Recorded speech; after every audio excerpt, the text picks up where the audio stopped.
London, 1879. The Duke of Halford's household required a new governess, the fourth this year. The news circulated through London's servant registries with knowing glances exchanged. No one mentioned the Duke's impossible standards or his 3 unruly children who had reduced the last governess to tears after only a fortnight. Beatrice Radley clutched the advertisement in her gloved hand as she stood before the imposing iron gates of Halford House. Her threadbare cloak, once belonging to her mother, did little to shield her from the biting December wind that swept through Mayfair. At 22, with no family connections and dwindling funds, she had little choice but to secure this position. "His Grace doesn't have time for interviews today," said the stern-faced housekeeper, Mrs. Winters, after Beatrice had been kept waiting for nearly an hour in the cavernous entrance hall. "Leave your references. If suitable, you'll be notified." "I've travelled across London in this weather," Beatrice said, her voice quiet but firm. "The advertisement stated interviews would be conducted today. I should like to honour that commitment, even if His Grace cannot." Mrs. Winters' eyebrows rose dangerously. Before she could respond, a deep voice echoed from the grand staircase. "What's this, Mrs. Winters? Are we turning away potential governesses now? Heaven knows we need one desperately." Beatrice turned to face the Duke of Halford and immediately wished she'd held her tongue. Gabriel Zenner was younger than she'd expected, perhaps 30, with a severe expression that matched the sharp lines of his tailored suit. His dark hair and closely trimmed beard framed features that might have been handsome had they not been set in such obvious displeasure. "Your Grace," Mrs. Winters curtsied. "Miss Radley was just, I heard what Miss Radley said." His piercing grey eyes assessed Beatrice with unsettling thoroughness. "You've spirit, it seems. That might serve you well with my children, or prove your undoing." "I believe patience and understanding will serve better than spirit, Your Grace," Beatrice replied, dropping into a curtsy that she hoped disguised her trembling knees. "Do you indeed? Follow me, then. We'll conduct this interview properly." The Duke led her to his study, a masculine sanctuary of leather and mahogany that smelled of tobacco and expensive brandy. He gestured to a chair opposite his massive desk and seated himself with casual authority. "Your references?" he asked, extending his hand. Beatrice passed them over silently, watching as he scanned the papers with obvious disinterest. "Lady Pembroke speaks highly of your capabilities with her daughter," he observed. "Why did you leave her employ?" "Her ladyship's daughter married last spring. My services were no longer required." "And in the 9 months since?" Beatrice hesitated. "I've been caring for my mother, Your Grace. She passed 3 weeks ago." Something flickered across his face, sympathy, perhaps, but vanished so quickly she might have imagined it. "My condolences. And your qualifications?" "I was educated at Mrs. Hartley's Seminary for Young Ladies. I speak French and Italian, play pianoforte adequately, and have a thorough knowledge of literature, history, and mathematics appropriate for children's education." The Duke nodded absently, still examining her references. "And what of your approach to discipline?" "My children have spirit of their own. Children require boundaries and consistency, Your Grace, not harsh punishment. Structure provides security." He looked up sharply. "You sound like my late wife." The unexpected mention of the Duchess hung in the air between them. Everyone in London knew the story, how the beautiful young Duchess of Halford had died 3 years prior, leaving the Duke with 3 small children and, if rumours were to be believed, a heart turned to stone. Before Beatrice could respond, the study door burst open. A small whirlwind in the form of a girl no more than 7 years old tumbled in, followed closely by a harried-looking nursemaid. "Papa! James has locked himself in the nursery cupboard again and says he'll never come out." "Your Grace, I'm terribly sorry," the nursemaid stammered. "Lady Catherine slipped away while I was trying to coax Lord James. Never mind, Collins." The Duke sighed, then turned to his daughter. "Catherine, we've discussed the importance of knocking." The little girl finally noticed Beatrice and stared openly. "Is this another governess? She looks nicer than the last one." Lady Catherine, Beatrice said with a smile, rising to curtsy to the child. I'm Miss Radley. It's a pleasure to meet you. The girl assessed her with the same penetrating gaze as her father. Do you know any good stories? Catherine, the Duke warned. It's quite all right, Beatrice assured him before addressing the child. I know hundreds. Would you like to hear one while your father decides if I'm suitable? Catherine's eyes widened. Can we go rescue James first? He likes stories. Beatrice looked to the Duke, who nodded with what appeared to be equal parts resignation and curiosity. By all means, Miss Radley. Show us your approach to boundaries and consistency. 20 minutes later, Beatrice sat in the nursery with all three Zena children gathered around her. James, a solemn boy of 6, had emerged willingly from the cupboard at the promise of a tale. 4-year-old Elizabeth, the youngest, had abandoned her dolls to join them. And so, Beatrice concluded the impromptu story of a brave knight who feared the dark. He learned that courage isn't about feeling no fear at all, but about facing what frightens you. James looked thoughtful. Like coming out of the cupboard. Precisely like that, Beatrice agreed. From the doorway, where he had been observing silently, the Duke cleared his throat. Children, return to your lessons with Collins. Miss Radley and I must finish our discussion. Back in his study, the Duke regarded her with something approaching respect. You handled that situation with remarkable ease. Children often express their fears through behavior, Your Grace. Your son doesn't hide in cupboards to vex you, but because something troubles him. A shadow passed over the Duke's features. Their mother's death changed everything. I fear I've been inadequate in filling both roles. The unexpected vulnerability in his admission caught Beatrice off guard. Children are remarkably resilient, Your Grace, especially when surrounded by love. Love I can provide, Miss Radley. Time and patience are scarcer commodities. He straightened, his moment of openness passing. The position pays £40 annually, with room and board. You'll have Sundays to yourself, unless circumstances require otherwise. When can you begin? Beatrice blinked at the sudden offer. Immediately, if it pleases Your Grace. Good. Mrs. Winters will show you to your quarters. The children typically breakfast at 8. I expect you to join them and establish your routine thereafter. As Beatrice rose to leave, the Duke added, almost as an afterthought, my children seemed calmer in your presence. That's a promising beginning. Thank you, Your Grace. I shall endeavour to maintain their calm. See that you do, Miss Radley. The household could use more tranquility. As Mrs. Winters led Beatrice through the winding corridors of Halford House, the housekeeper offered a rare smile. You're the first he's hired immediately in years. Mind you don't disappoint him. Has His Grace always been so formidable? Mrs. Winters supplied. No, Miss Radley. Before the Duchess passed, this was the happiest house in London. The Duke smiled then. Beatrice unpacked her meagre belongings in the small but comfortable room adjoining the nursery. Through the wall, she could hear Catherine regaling her siblings with an embellished version of the story Beatrice had told. Her heart warmed at the sound of childish laughter, and broke a little at the thought of the stern-faced Duke who no longer smiled. Perhaps, she whispered to herself, stories might help him remember how.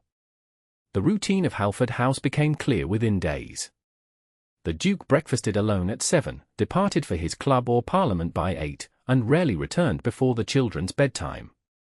When he did appear, his interactions with them were formal and brief, a question about their studies, a reminder about proper behavior, a distracted kiss on the forehead before dismissing them to the nursery. The children, Beatrice discovered, were starved for stories about their mother. What was she like? Catherine asked one evening as Beatrice brushed her hair before bed. I never had the honour of meeting the Duchess, my lady. Papa never speaks of her, James said from the doorway, his small face serious. It's like she's disappeared twice. Beatrice's heart clenched. Perhaps it pains him too greatly.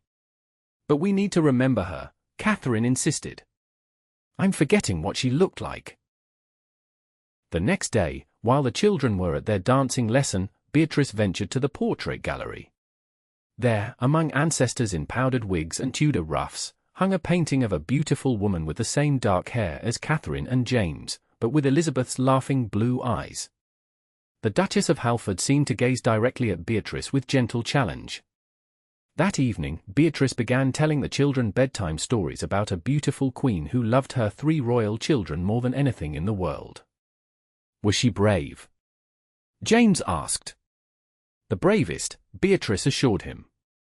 She fought dragons of illness to stay with her beloved children as long as she could. Did the king love her very much? Elizabeth wondered. With his whole heart. So much that when she had to journey to the stars, his heart broke into pieces. Catherine, ever perceptive, narrowed her eyes. Is this about Mamma? Beatrice stroked the girl's hair. Would you like it to be? All 3 nodded solemnly. Then yes. And each night, I'll tell you another true thing about her, wrapped in a story. That way, you'll never forget. She didn't notice the tall figure listening from the shadowed hallway, or see the Duke's hand press against the wall as if to support himself. 2 weeks into her employment, Beatrice encountered the Duke in the library well after midnight. She had come seeking a volume of poetry and found him staring into the fire, a glass of brandy untouched beside him. Forgive me, Your Grace. I didn't mean to intrude, she said, backing toward the door. You're not intruding, Miss Radley. This house has become far too empty for anyone to intrude. His voice held a weariness that made her pause. What brings you here at this hour? Tennyson, Your Grace.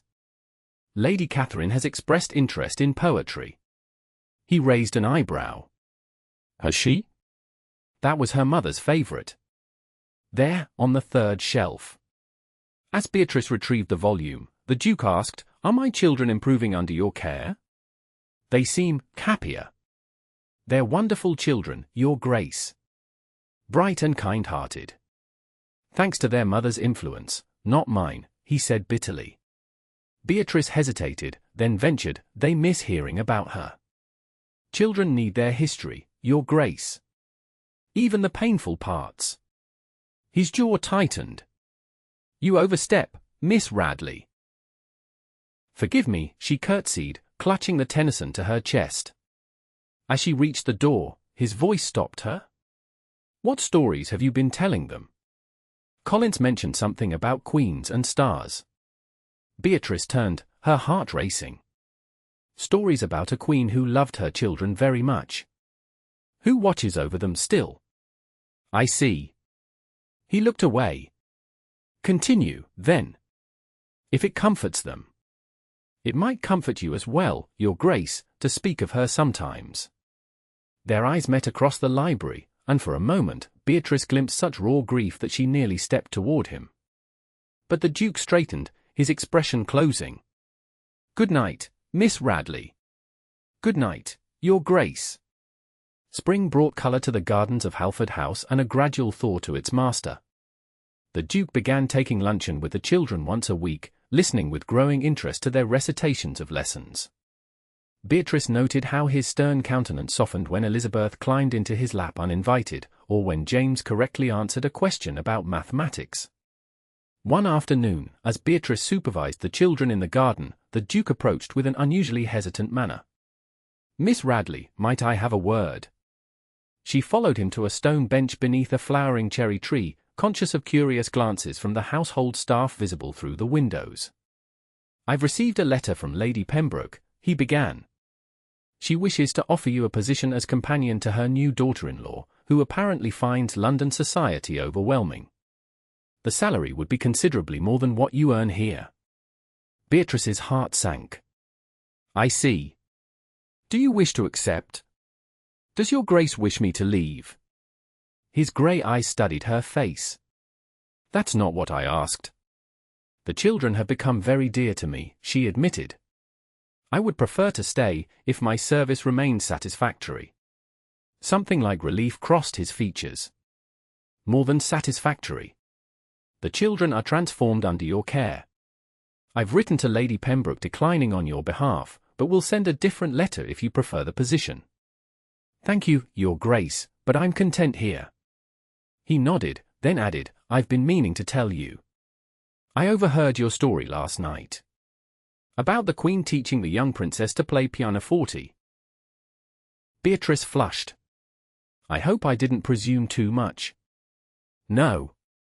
His voice roughened. "Victoria did teach Catherine. You captured it perfectly." He stood abruptly. "The children are fortunate to have you, Miss Radley." As he walked away, Beatrice realized he had spoken his late wife's name aloud for the first time in her presence.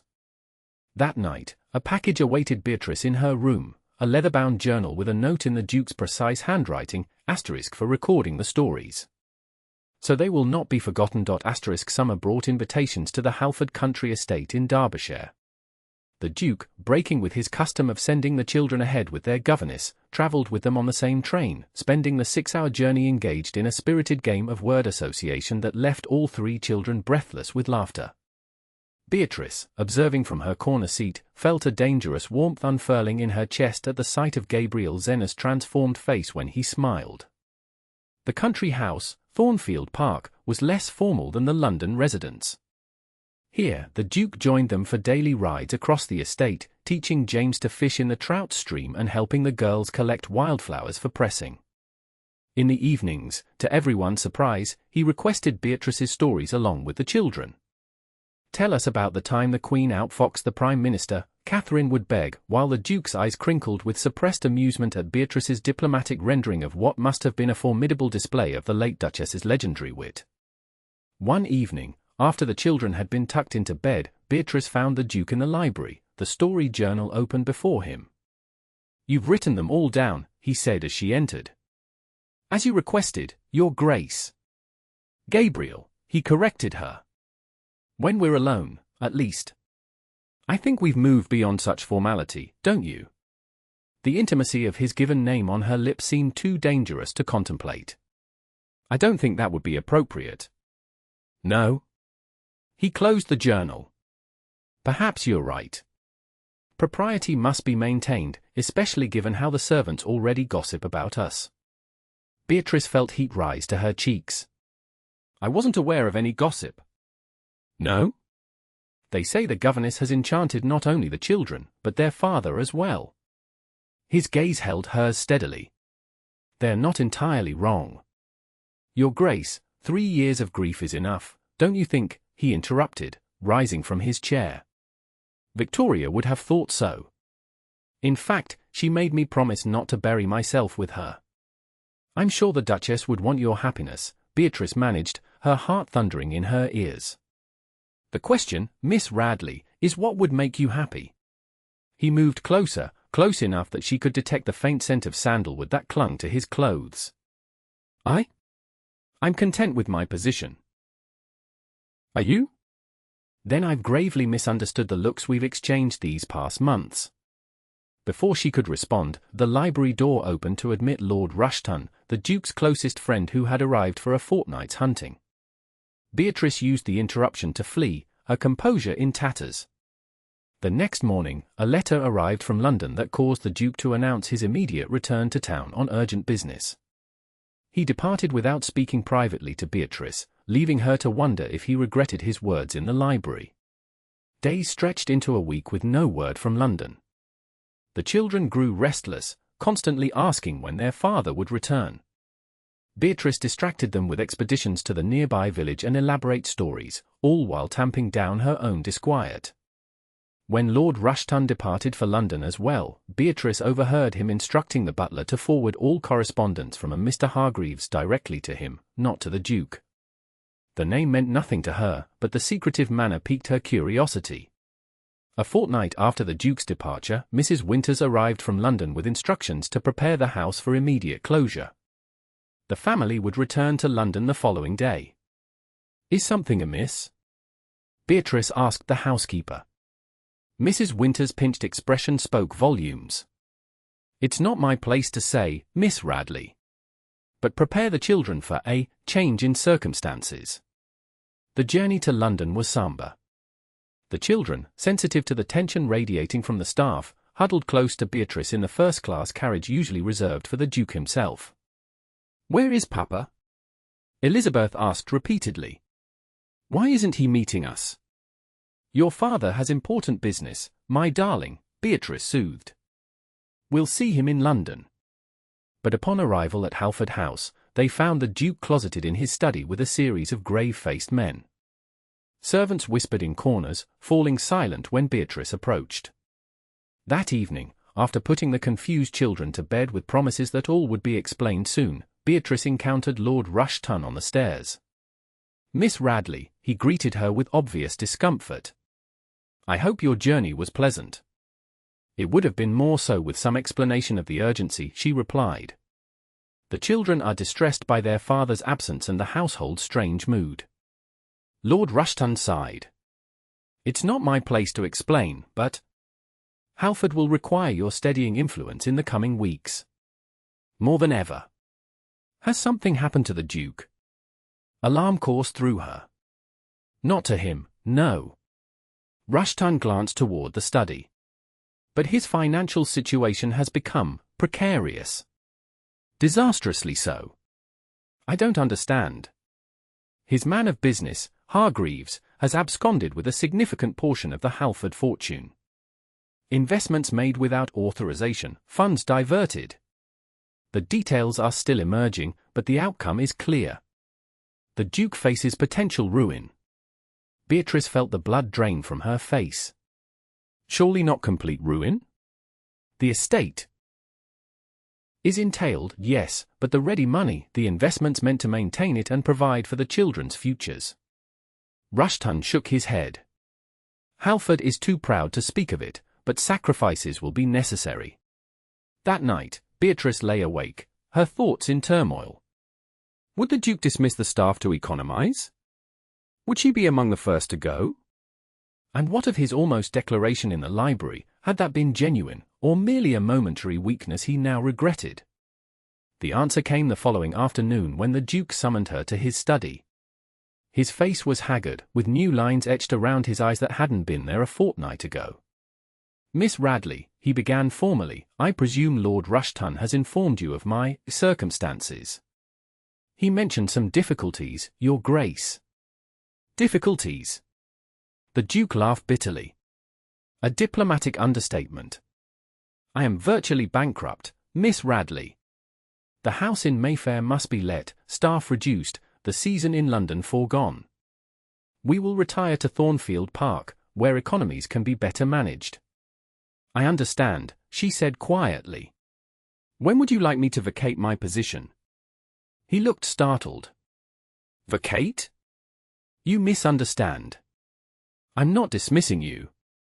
Relief flooded through her. "Then I'll prepare the children for the move to Derbyshire." "There's something else." He rose from behind his desk and moved to stand before her, his expression unreadable. "Before this catastrophe, I had intended to speak with you about a personal matter." Beatrice's pulse quickened. "Yes?" "My feelings for you have developed beyond what is appropriate between employer and governess. I had planned to court you properly, with all the respect your character deserves." His jaw tightened. "That option is no longer available to me." "I see." Disappointment and confusion warred within her. "Then we shall continue as before." "No." He ran a hand through his hair in a rare display of agitation. "You deserve honesty, Beatrice. I can offer you nothing now but a life of economies and sacrifice. My children adore you." He faltered. "I have grown to depend on your presence more than I should admit. But I cannot in good conscience bind you to a fallen house." Understanding dawned. "You're giving me permission to seek another position. I'm giving you the freedom to choose without obligation. Lady Pembroke's offer still stands. There will be others." Beatrice studied his face, proud, pained, and trying desperately to conceal both. In that moment, she recognized that this proud man was forcing himself to release her for what he perceived as her own good. "And if I choose to remain?" she asked softly. Something flared in his eyes, hope, quickly suppressed. "Then I would be grateful for the children's sake." Only for theirs? Beatrice. He stepped closer, close enough that she could see the flecks of blue in his grey eyes. What I feel for you goes far beyond gratitude. But I have nothing to offer you now. You have yourself, she said simply. The man who relearned how to laugh with his children. Who honors his wife's memory not with endless grief but by teaching her values to her children. Who faces ruin with dignity and concern for others before himself. His expression softened. You see more in me than exists. I see what your children see. What your late wife must have seen. Gathering her courage, she added, what I've come to love. The word hung between them, irrevocable. Love, he echoed, wonder and pain mingling in his voice. You cannot love a ruined duke. I don't love a duke at all, she corrected gently. I love Gabriel Zenner, a man who reads poetry by firelight and laughs when his youngest daughter mispronounces hippopotamus. He closed his eyes briefly. When he opened them, the vulnerability there took her breath away. I had a speech prepared, he said hoarsely. Before Hargreaves stole more than my fortune. Words about how you brought life back to this house. How your stories healed not just my children, but me as well. I don't need speeches, Gabriel. His name on her lips broke something in him. He reached for her hands, clasping them between his own. I love you, he said simply. I cannot offer you the life you deserve, but if you'll have me. The study door burst open as Catherine flew in, her face alight. Miss Radley. James says you're leaving us, but that can't be true because you promised to tell us the story about. She stopped abruptly, taking in the scene before her, her father holding her governess's hands, both adults turning to her with matching expressions of consternation. Oh. Catherine's eyes widened. Are you going to marry Miss Radley, Papa?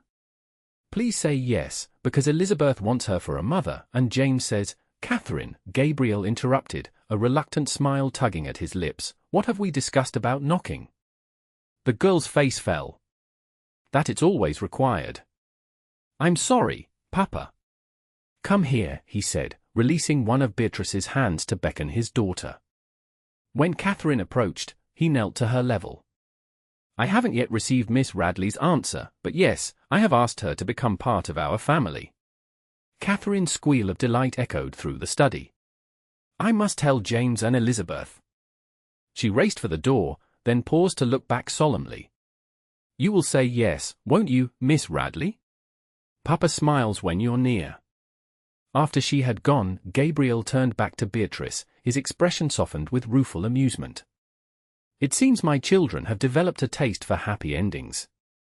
As have I, Beatrice replied, finally allowing her own joy to show. Yes, Gabriel.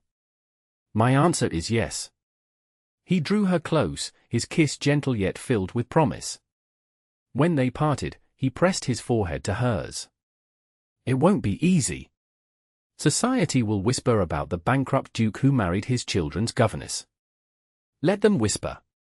We'll be too busy creating new stories to hear. 6 months later, as spring returned to Thornfield Park, the Duchess of Halford sat in the garden with her 3 stepchildren gathered around her.